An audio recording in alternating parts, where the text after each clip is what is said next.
আসসালামু আলাইকুম প্রিয় বার্সা ফ্যান্স, প্রিয় কুলার্স। এটাকে সম্ভবত বলে যে এলেন, দেখলেন এবং জয় করলেন। দানি ওলমোর ক্ষেত্রে একেবারে পুঙ্খানুপুঙ্খভাবে এই প্রবাদটা কিন্তু বলে দেওয়া যায়। সত্যিকার অর্থে প্রথম ম্যাচে ড্রিম একটা ডেবু দিলেন এই দানি ওলমো, এবং তার এই ড্রিম ডেবুর মাধ্যমে বার্সেলোনা আরও 3টা পয়েন্ট ক্লেম করেছে। রায়ো ভাইকানোর বিপক্ষে একটা সময় খুবই কঠিন হয়ে যাওয়ায় অ্যাও ম্যাচটাতে বার্সেলোনা ঠিক একই ব্যবধানে জিতল, যে ব্যবধানগুলো এর আগে দুটো ম্যাচও আমরা দেখেছি। এবং সব মিলিয়ে পূর্ণাঙ্গ 9টা পয়েন্ট যে এই মুহূর্তে হ্যান্সি ফ্লিকের শিষ্যরা একেবারে সিজনের শুরুতে লা লিগায় ক্লেম করতে পেরেছে, সেটাই সবচেয়ে বড় আনন্দের বিষয়। দেখুন, দানি ওলমো প্রসঙ্গে একটু পরে আসছি, তবে তার আগে বার্সা নবম মিনিটে লোপেজের মাধ্যমে যে গোলটা আসলে কনসিড করেছে, সেই জায়গা থেকে একটা জিনিস কি আপনারা আমার সঙ্গে একমত হবেন যে আসলে মার্ক-আন্দ্রে টের স্টেগানের সেই শটটা আসলে ঠেকানো উচিত ছিল। এবং এই জায়গা থেকে সে আমার অনেক সময় ভীষণ রকমের হতাশা কাজ করে গোলকিপার টের স্টেগানকে কেন্দ্র করে। মাঝে মধ্যে তার অতি মানবীয় পারফরমেন্স যে দেখি না সেটা নয়, তবে মাঝে মধ্যে আমার কাছে মনে হয় মার্ক-আন্দ্রে টের স্টেগান অনেকগুলো হাফ এফোর্ট দেন, পূর্ণাঙ্গভাবে ফুল এফোর্টে ট্রাই করেন না। এমন টাইপের অ্যাটেম্প্ট একজন গোলকিপারকে প্রতিটা ক্ষেত্রে সেভ করতেই হবে, সেই জিনিসটা আমি বলছি না। তবে আমার কাছে অধিকাংশ সময় মনে হয় যে মার্ক-আন্দ্রে টের স্টেগান অনেক সহজ সহজ জায়গা থেকে রং ফুটেড হয়ে যান এবং গোল কনসিড করেন, যেটা বার্সাকে অনেক বাজেভাবে অনেক দিন ধরে ভোগাচ্ছে।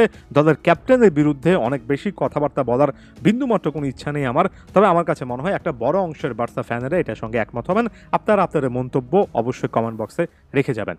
হ্যান্সি ফ্লিকের ফাইনাল থার্ডের অধিকাংশ প্লেয়াররা ভালোভাবে কিন্তু ক্লিক করতে পারছেন এবং শুরুর দিকের সে প্রেশারটা সামলে এদিনে কিন্তু আমরা দেখলাম পেদ্রি এবং মার্ক বের্নালকে মিডফিল্ডে যথেষ্ট ভালো খেলতে। এবং রাফিনার কথা আলাদা করে আমি বলতে চাই, সেন্টার অ্যাটাকিং মিডফিল্ডার হিসেবে ম্যাচটা শুরু করে পরবর্তী সময়ে যেমন ফেরান তোরেস যখন মাঠ থেকে উঠে যান, তখন যেভাবে তিনি উইংটে সুইচ করে একেবারে লেফট উইঙ্গার পজিশনে চলে আসেন, অর্থাৎ একই ম্যাচের মধ্যে ডুয়াল রোলে যেভাবে রাফিনা সার্ভিসটা দিচ্ছেন, তার এই পরিশ্রমটাকে আপনার অবশ্যই সাধুবাদ জানাতে হবে।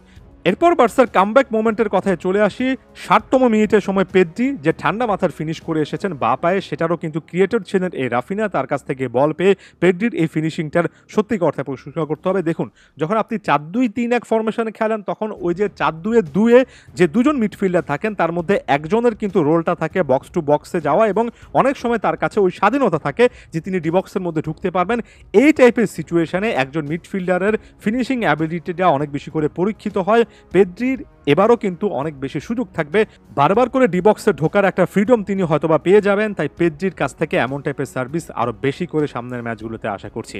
এরপর ওলমোর কথা বলতে হবে, এবং একটা জায়গা থেকে এসে আমি বার্সাবাজে দেখেছিলাম ভীষণ রকমের হতাশ হয়েছিলাম। সেটা হচ্ছে দানি ওলমোর মতো একজন প্লেয়ার, যিনি কিনা ভার্সেটার অনেকগুলো রোলে খেলতে পারেন, তার এই ডিলটাকে কেন্দ্র করে অতি উচ্ছ্বাসের সাগরে ভেসে যেতে আমি বলছি না, তবে অনেকে ভীষণ রকমের ফ্রাস্ট্রেটেড হয়ে পড়ছিলেন।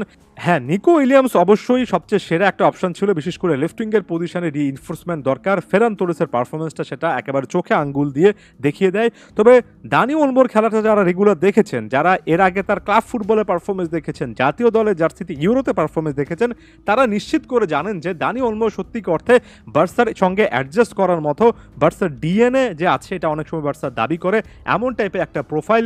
তারপরে ওলমোকে ঘিরে এত বেশি হতাশা, সব কিছুতে নেগেটিভিটি, সত্যিকার অর্থে বার্সা ফ্যান হিসেবে আমাকেও কিন্তু কিছুটা হতাশ করেছে। তবে খুব ভালো করে জানতাম যে দানি ওলমো যখন মাঠে নামবেন, তখন তার পারফরমেন্সের একটা ছাপ স্পষ্টত বোঝা যাবে।